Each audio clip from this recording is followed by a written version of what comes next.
Hola, què tal? Com esteu? Estem aquí avui per parlar de la pel·lícula Ok, gràcies i adeu, que PacMàgic va estrenar el 27 de setembre. Aquesta pel·lícula ha participat en el darrer festival Inclús, on precisament va ser guardonada amb la menció especial del jurat. La pel·lícula també ha estat premiada al Festival de Nova York a millor pel·lícula d'acció real i ens fa molta il·lusió poder parlar d'aquesta pel·lícula perquè és realment molt especial per nosaltres, ja que per primera vegada una pel·lícula ha estat projectada amb accessibilitat total. Això vol dir que la pel·lícula s'ha presentat, s'ha pogut veure doblada al català, amb subtítols accessibles per persones amb dificultats auditives o sordes, amb audiodescripció i amb la interpretació de llengua de signes catalana incrustada a la pantalla. Ok, gràcies i adeu és una pel·lícula dirigida per Nicole Van Killesdonk que narra la història de dues amigues adolescents que emprenen una aventura. Al més pur estil road movie, decideixen creuar 3 països per anar a visitar l'àvia de la Jamie, una de les protagonistes, que ha estat ingressada a l'hospital. A aquest argument hi hem d'afegir el fet, que no és menor, que totes dues són sordes. La pel·lícula està recomanada a partir de 8 anys i interessarà tant al públic infantil, com al públic adult, ja que permet una aproximació a una realitat molt poc representada en el cinema. I per conversar al voltant d'aquest film ens acompanya el Pedro Frigola, que és un protagonista sobrevingut a la pel·lícula, perquè qui l'hagi vist haurà comprovat que és l'intèrpret en llengua de signes catalana que apareix incrustat a la pel·lícula i gràcies a ell moltes persones poden veure aquest film. Hola Pedro, com estàs? Hola, doncs molt bé, moltes gràcies per convidar-me. Gràcies per acompanyar-nos. I el Pedro no ha vingut sol, ja ho esteu veient. L'acompanya la Mireia Isal, que s'encarrega de fer la interpretació perquè el Pedro i jo puguem mantenir aquesta conversa. Moltes gràcies també.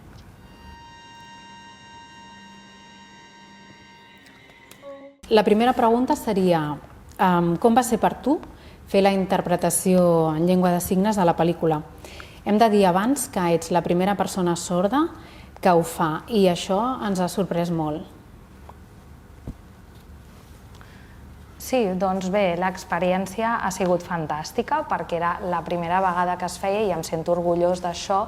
També que hi hagués l'oportunitat de la figura de l'intèrpret sord, que m'hagin donat aquesta oportunitat, que es valori la importància de la llengua de signes i d'una persona sorda, és a dir, de la llengua de signes com a llengua materna, perquè hi ha persones sordes, persones oients, disculpeu, que treballen molt bé amb aquesta llengua com a segona llengua, però no està lligada a la llengua oral. Per tant, les persones sordes nadives, com a primera llengua, que tenen la llengua de signes com a primera llengua, ho poden expressar de manera més natural.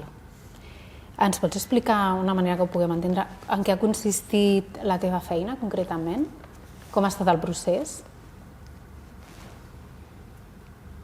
Doncs no ha sigut instantani, la veritat, perquè al començament em van donar el guió, el diàleg de la pel·lícula i me'l vaig estar estudiant, també vaig visualitzar la pel·lícula, de vegades hi havia alguna paraula que en llengua oral era una, però en llengua de signes hi havia moltes possibilitats. Per exemple, decoració. Decoració depèn de la forma, pot ser amb un quadre, algunes llums penjants, per tant necessitava veure com era visualment per fer-ho bé. I per tant això s'ha de preparar abans i després a l'hora de la gravació anava mirant els subtítols, els seguia i els anava interpretant de principi a final. Per tant és una feina bastant laboriosa. Exacte, sí. I s'ha de fer amb molta preparació perquè les dues llengües són diferents. Entrem una miqueta a dins de la pel·lícula, a parlar més concretament de la pel·lícula. Veiem que els personatges tenen un nom signat, no? Ens pots explicar què significa això? I també ens agradaria saber quin és el teu nom i si ens vols explicar el motiu també per entendre-ho.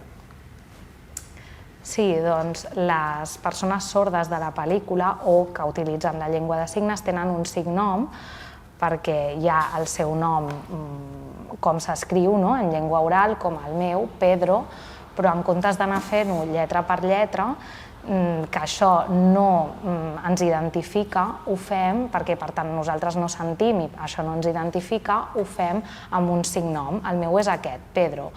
I això és perquè jo tinc el cabell amb aquesta forma, amb aquest remolí, i per tant em van posar aquest signe de Pedro, i cadascú té el seu signom. Que interessant. Tornant a la pel·lícula, seguint amb la pel·lícula, com t'has sentit quan l'has vista? Què t'ha fet sentir? Quina reacció recordes? Què t'ha despertat? Com va ressonar? Quan la vaig veure, per mi va ser molt sorprenent, perquè hi havia les dues persones sordes que tenien conflictes també entre elles per situacions de desigualtat. Hi havia una que portava un implant i que potser podia accedir més a la informació i l'altra que no. I això també ve imposat per la societat, sobre el que és normal i el que no és normal, que hem de seguir el que és normal. I si no ho fem, doncs ens sentim desvinculats. I això demostra la pel·lícula. Exacte, hi ha una diferència molt gran entre la Jamie i la Iman. La Jamie, diguem que té un grau de sordesa més elevat, més gran, i la Iman pot disposar d'aquest implant que li permet poder comunicar-se també amb llengua oral. Ens pots explicar per què hi ha algunes persones que poden portar implant i unes altres no? Bé, això és una decisió personal de cadascú, portar-lo o no portar-lo. Potser algú veu que no el necessita. Abans estàvem parlant també de la pel·lícula de l'Aiman, que porta l'implant, i que també de vegades se sent exclosa, tot i portar-lo. Hi ha una escena on diu que el contacte amb la seva família no és gaire bo perquè l'obliguen a parlar, com que porta implant. En canvi, amb la Jamie se sent menys exclosa, tot i que no té implant. En aquesta situació hi ha contradiccions. L'implant no és una solució per tot. L'important és la llengua que es fa servir. Totalment. La Jamie i la Iman viuen un munt d'aventures, amb aquesta decisió d'anar a visitar l'àvia de la Jamie, i les acompanyem en aquesta aventura sense necessitat d'assenyalar que són sordes. Creus que aquesta història ajuda a trencar estereotips i estigmes sobre les persones sordes? De quina manera creus que ho fa? Sí, jo crec que sí, que ho fa, i que a la pel·lícula hi ha una mica de pedagogia també sobre com funciona la comunitat sorda, com és estar fora de la comunitat sorda, viure en una societat oïdora i com avançar, perquè potser a l'escola és més fàcil amb persones igual que tu, però fora, a la resta de la societat és difícil. I això és interessant també per les persones oïdores. Creus que es tracta d'una realitat poc representada en el cinema? Sí.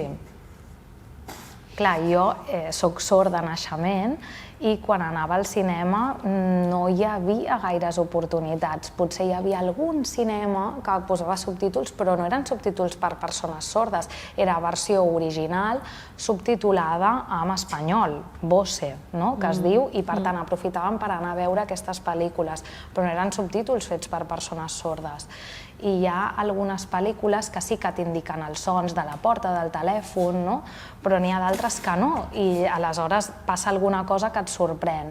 En aquesta pel·lícula sí que hi són, i també hi ha CC, que es diu que són adaptat als sons, és a dir, que t'informa del que està passant, dels sons que hi ha.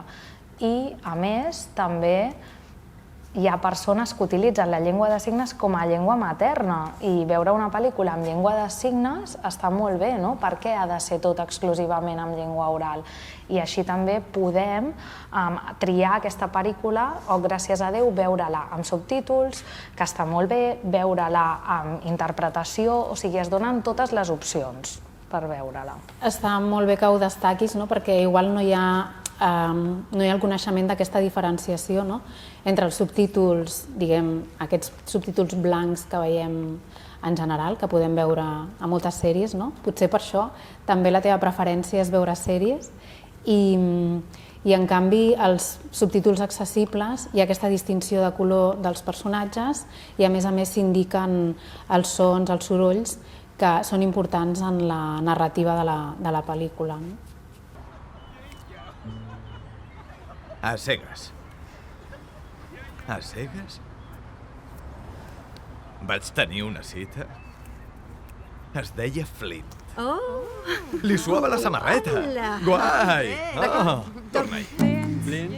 Ik ging op date. Zijn naam was Flint. Zijn shirt bezweet. Het ging best goed. Totdat hij vroeg.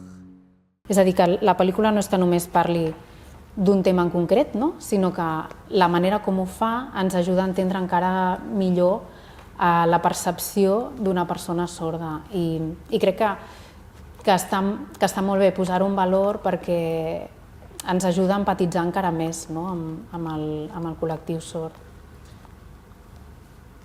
Sí, exacte. És el que he explicat també abans, que crec que tindrà més impacte en la societat oïdora.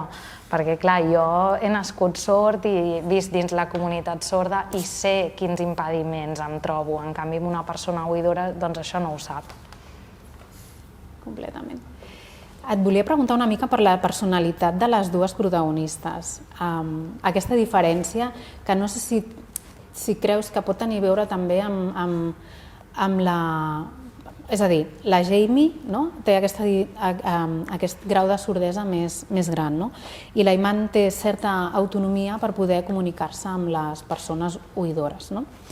I això genera una diferència entre elles que fins i tot genera un conflicte, no? Quan la Jamie decideix amagar-li l'implant perquè no se sent en igualtat d'oportunitats. Com has vist això? Bé, aquesta situació, clar, és una situació potser més pròpia de l'adolescència, però el fet de treure-li l'implant i per sentir-se en igualtat sí que pot ser un real, però l'autonomia depèn de cadascú, és bastant personal. Pot ser que tu tinguis més habilitat per comunicar-te amb una persona oïdora o que la Jamie sigui més autònoma. Depèn de la personalitat de cadascú. Jo no ho diria tant que depengui de l'implant. I el fet d'amagar-li l'implant, o sigui, de treure's l'implant, sí que fa que les dues també estiguin més unides, no? I també no ens hem d'oblidar que l'implant, clar, les piles no duren eternament. Pot ser que s'apagui, que es trenqui i que aleshores això també faci que estiguin en igualtat de condicions. L'implant no és màgic, no? Aleshores sí, pot ser. I això que parles de les barreres, ha estat molt difícil com trobar aquestes estratègies que comentes?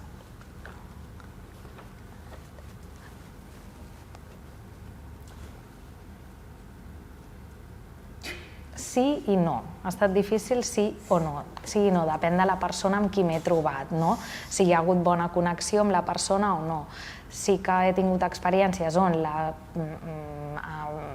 la persona oïdora s'havia trobat poques vegades amb una persona sorda o no sabia el que era, i també depèn de si aquesta persona es comunica d'una manera clara i té voluntat per fer-ho, escrivint, amb mímica, o si he portat intèrpret o no. Per tant, sí, he tingut moltes experiències a l'hora de trobar aquestes estratègies, però depèn de la persona amb qui m'he trobat al davant.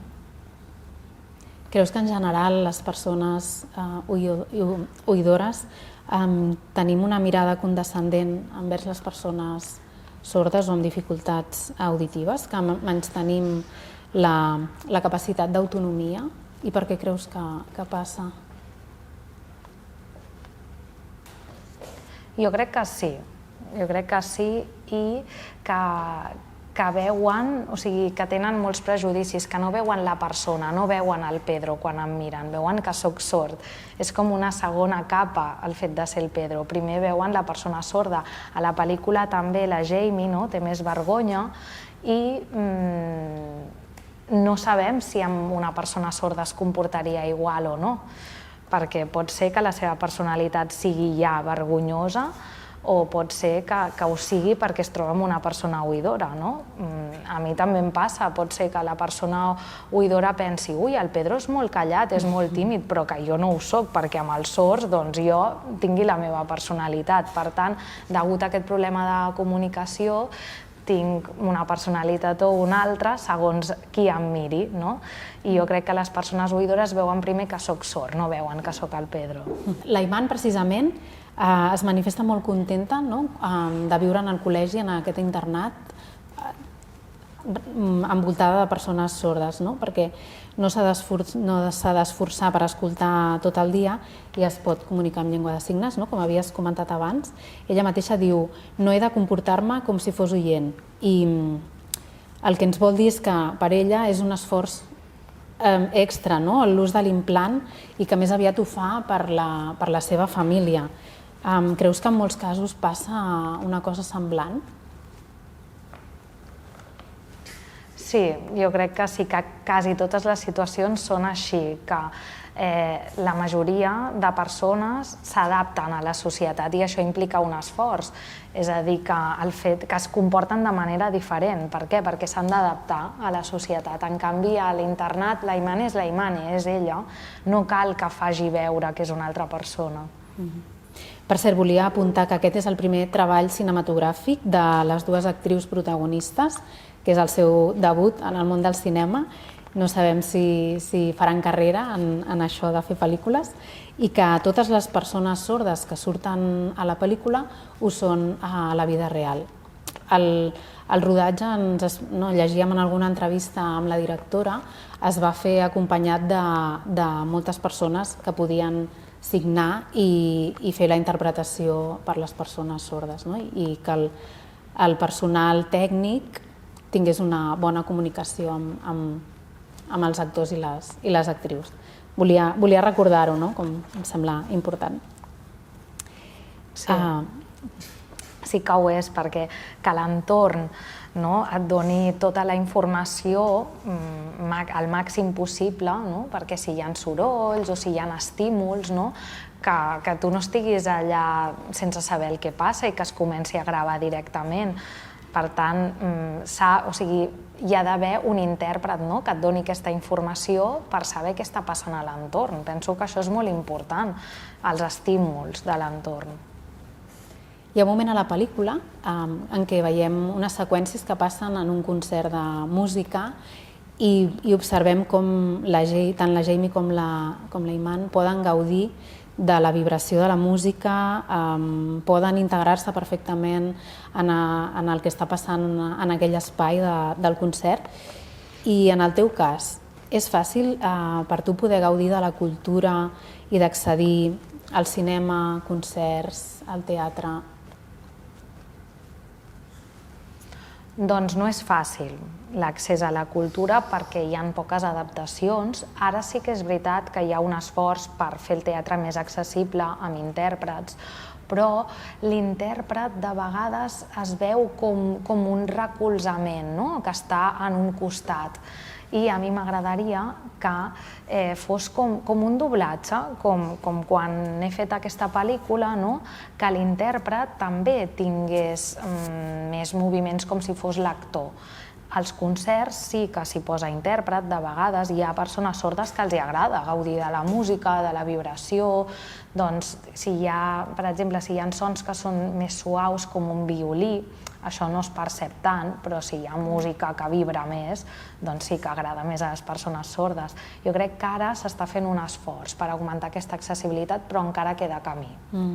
Sí, precisament és el que et volia preguntar, com creus que estem en aquest camí de garantir el dret que totes les persones puguin participar en igualtat d'oportunitats en l'accés a la cultura, com podem assolir aquesta accessibilitat universal?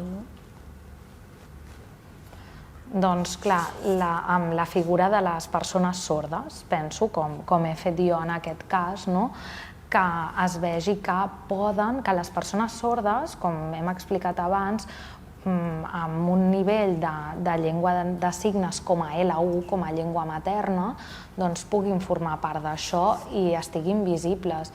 Jo crec que està bé, per exemple, que s'hi posi intèrprets, però que la majoria són oients, i no excloure'ls, treballar juntament amb les persones sordes, perquè penso que hi pot haver més accés i que es pot gaudir més de la cultura, del teatre, de la música amb aquesta col·laboració. Ara aquí a Catalunya és molt incipient l'ús de la figura de persones sordes dins com fent un doblatge, com aquest cas com he fet jo, i penso que ha de ser més present. Doncs tant de bo que aquestes experiències tinguin els seus fruits, que sigui una llavor que serveixi perquè doni més fruits com aquest. Doncs ja estem acabant la conversa, no sé què tal. Bé, molt bé, molt bé. Acabaria amb una pregunta que crec que ja l'has respost, però a qui recomanaries aquesta pel·lícula? Doncs abans també ja ho hem comentat, jo ho recomanaria a tothom, però específicament a les persones que no coneixen la comunitat sorda, perquè vegin com és el nostre dia a dia. Doncs hi ha un internat de persones sordes i per què aquesta persona se sent millor en aquest internat que no pas fora, com és la paraula normal, de vegades també té molts matisos. Què significa normal? No m'agrada fer servir aquesta paraula, prefereixo més estàndard, utilitzar el terme estàndard, i jo no considero que siguem estàndards.